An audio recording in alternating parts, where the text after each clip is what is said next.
Good afternoon. My name is Tom. Welcome to the great state of Maine. Today I want to talk about the great state of Maine. I've got a long-time subscriber of the channel that wanted us to do a series on what do I think about the great state of Maine, I guess. First of all, we always start out with a cup of coffee. I don't know, too many Maine people don't drink a lot of coffee. But let's talk about the state of Maine. I forget what number we are here in the series, but if you go to my home page, you will find a playlist, and it says all about the state of Maine. I think we're on number 3 or number 4, it doesn't really matter. But let's talk about a couple things first if you want to come here and visit. If you want to come to the state of Maine and visit and be your own tour guide and all of that, you're going to need to get yourself one of these. It's called the Maine Atlas. Now this is an old one. In my vehicles I've got some newer ones. But you never get rid of them because I write in them. You know, there's mileage and places to fish, places to hunt. I've probably had this one for 20 plus years, maybe even 30 years. But you want to update them once in a while, because if you're going to go off the beaten path, it will tell you about out bridges and stuff like that. Like if you're on the old dirt roads and stuff like that, deer hunting or moose hunting or bird hunting and all of that.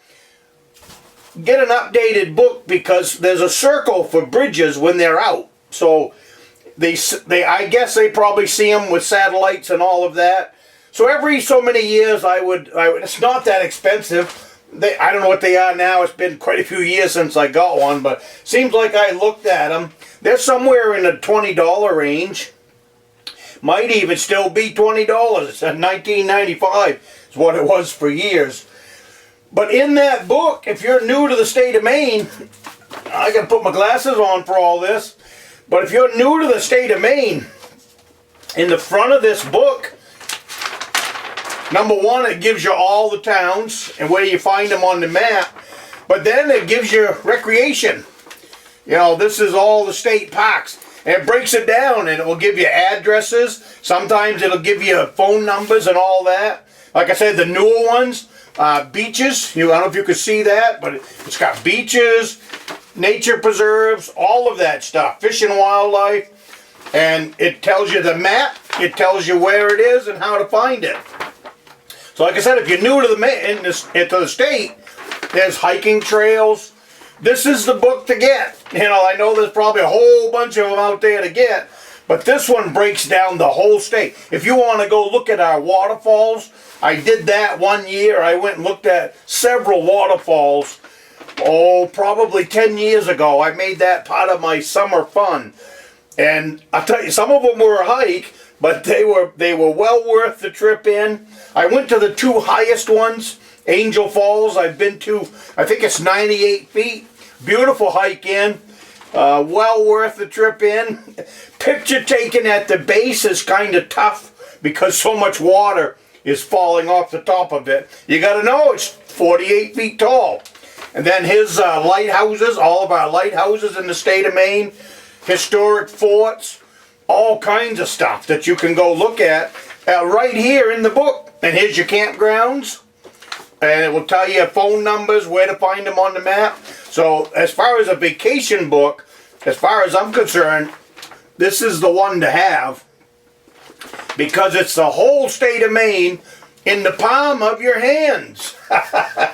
Especially if you're coming up to look at property, stuff like that. If you want to come up and you want to purchase a piece of property or something like that, this book will help get you right to where it goes. I mean, it breaks down every town, every road. It's in this book, so just something. And while you're, I know we have GPS and all that, so we don't need to put that in the comments. But what GPS can't show you is what's around your piece of property. Like you use this for hunting. This will show you absolutely everything from fields to swamps, all of that stuff you can find in these books. And for hunting, for hunting, it doesn't get much better than that. as far as I'm looking, because every page I turn in here, I see, like this one, I see arrows. So obviously that was a hunting trip or a fishing trip.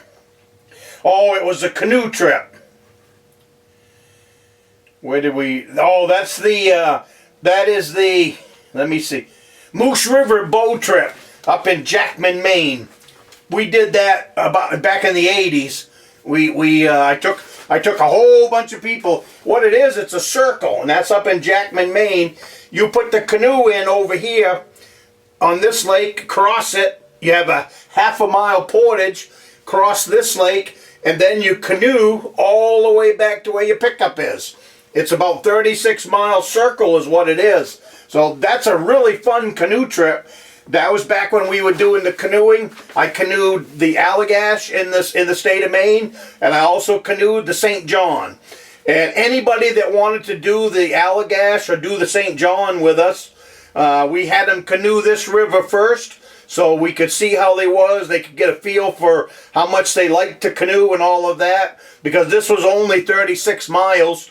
And the St. John was 120, and the Allagash was a 100-mile trip. So some people took this trip, the bow trip, and never did the St. John with us because they decided they didn't like to canoe that much. So anyways, and the fiddleheads, there's a lot of fiddleheads around there. But that's up in the Jackman area. I mean, I could, this page is right covered with arrows.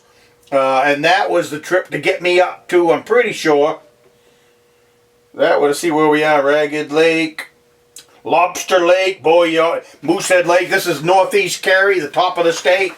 But we could go on and on about, we probably will do that as we play along with this series, is maybe I'll just dig out my old maps, because what they do, my old maps bring back memories. And once we trigger a memory, then that would lead to all kinds of, 50 years of doing this, 50 years of being a hunter and a fisherman in the state of Maine. There's not much of this state that I haven't stepped on. Let's put it that way. But maybe some of the stuff you don't know about Maine.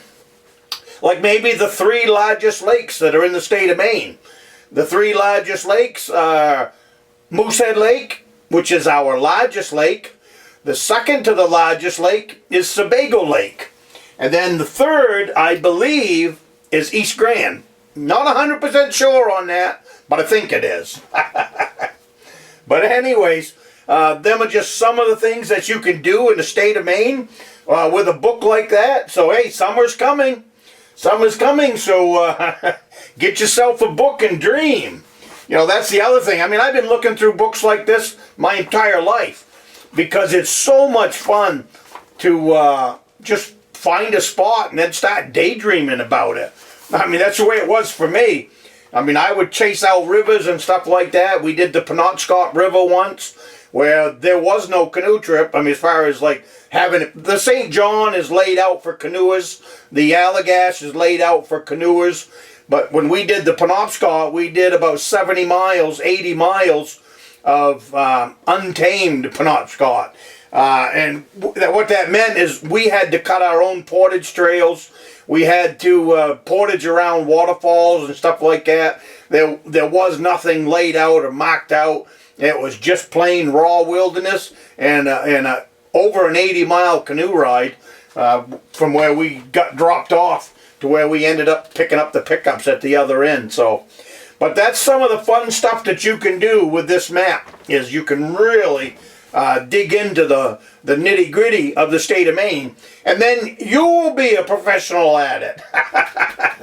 You'll be that guy that knows where stuff is in the state of Maine. And there's all kinds of stuff to do. If you're a rock hound over in western Maine, we have quarries and mines that are open up for the public to go in and move dirt and everything. So I brought my daughter there when she was growing up. I went there as I was growing up. It was a really fun thing to do. You bring a rock sifter with you. It's all kinds of stuff in there.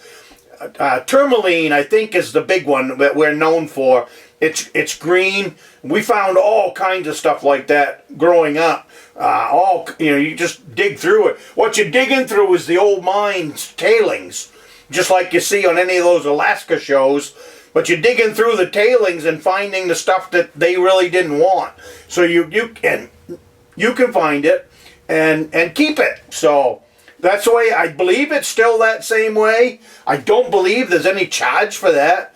It's over. I'm sure that stuff will be in this book. It's over in the Bethel area, Oxford Hills.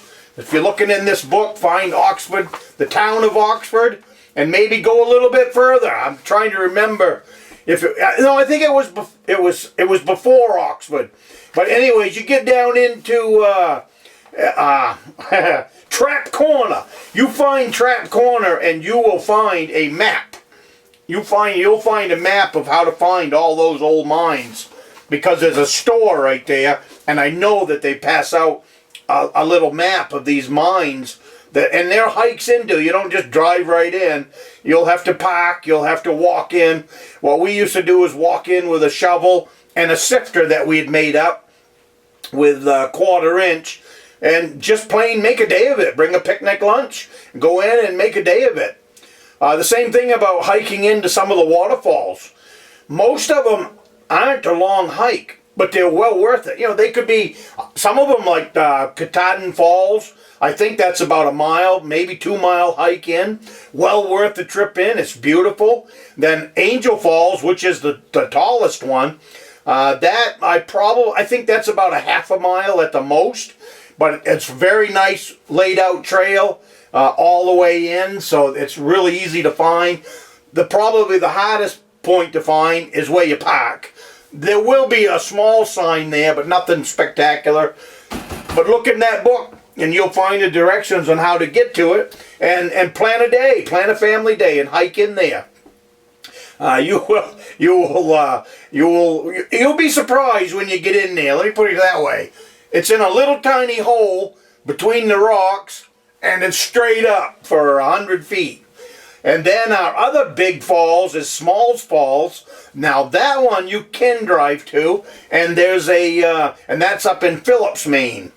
You can drive into Smalls Falls, parking lot, picnic area. It's not a camping area where you could camp, but you can swim at the base of the falls, and it's deep.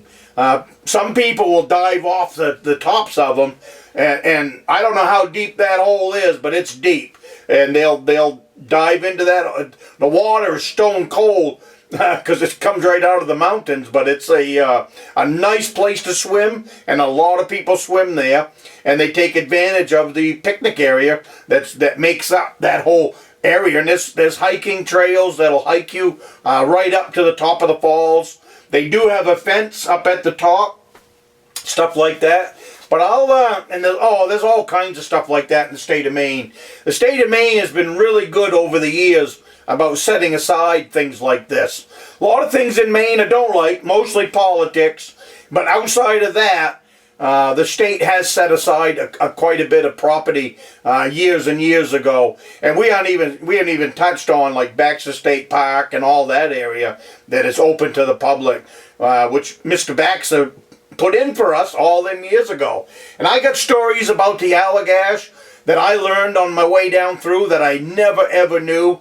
So we'll touch on some of that stuff in this series as well. So come on back if you like this series. Every once in a while I'm going to put out one of these videos about the state of Maine, and I'll try to put a little more thought like into individual places, things that, some of the places I got to scratch the top of my noodle to remember. Now, I've been there and shared them with other people, but it's in the memory bank, and sometimes you forget. So, anyways, you guys have a great week, and I will see you next week. And have a cup of coffee.